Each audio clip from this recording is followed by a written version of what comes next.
председателе. Господине Нухи, на првиот ден од работата на анкетната комисија сведочеше екс-министерот за здравство Беким Сали. Ке го цитирам. Побарав и добив отставка од директорот Нино Васев поради тоа што не достави план за санирање на лошото финансиско работење и не го подобри финансиското работење, односно не го намалил долгот. Во моментите кога се распрашав за ингеренциите на организацијскиот и економскиот директор, тоа сте вие во тој период, започнаа политичките притисоци кон мене. Па прашање, зошто не бевте сменет од функцијата економски директор во исто време кога беше разрешен директорот Нино Васев како медицински директор? Дали ургиравте некаде за да останете на оваа позиција и каде? И кој може и зошто да врши политички притисок врз министер за да економски директор на онкологија остане се уште на таа позиција?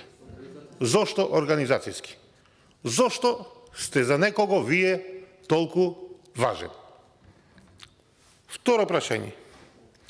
Кој е вашиот став за користење на инструментот реверс и кој бил вашиот став по ова прашање додека бевте на позиција?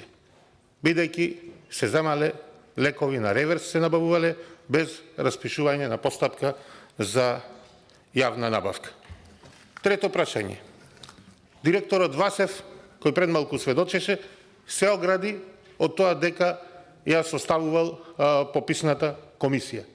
Дали вие ја составувавте пописната комисија и ако не вие, тогаш кој или двајцата заедно или избегнувате да прашате, да одговорите на прашањето која составуваше пописната комисија, бидејќи државниот ревизор Максим Ацевски тука во собранието кажа: пописот на онкологија го правеле истите луѓе што располагале со лековите, што е недозволиво. Ја употреби реченицата: каде ја те тужи, каде ја те суди. Сами си правеле попис оние што правеле рашум со лековите на клиниката за онкологија.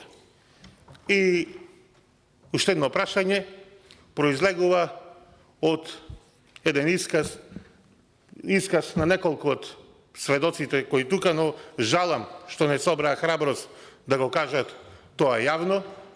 Туку го кажа надвор од оваа сала, дека јасно е што и како се случувало на онкологија, сите знаеле, имало разработена шема за злоупотреби од портир до раководен кадар. Тоа се случувало бидејќи во тој период и актуелниот министер, и тогашниот министер, и тогашниот премиер биле на платниот список на веледрогеријата Пановски. Можете ли да споделите подетално за овие наводи вие? Благодарам.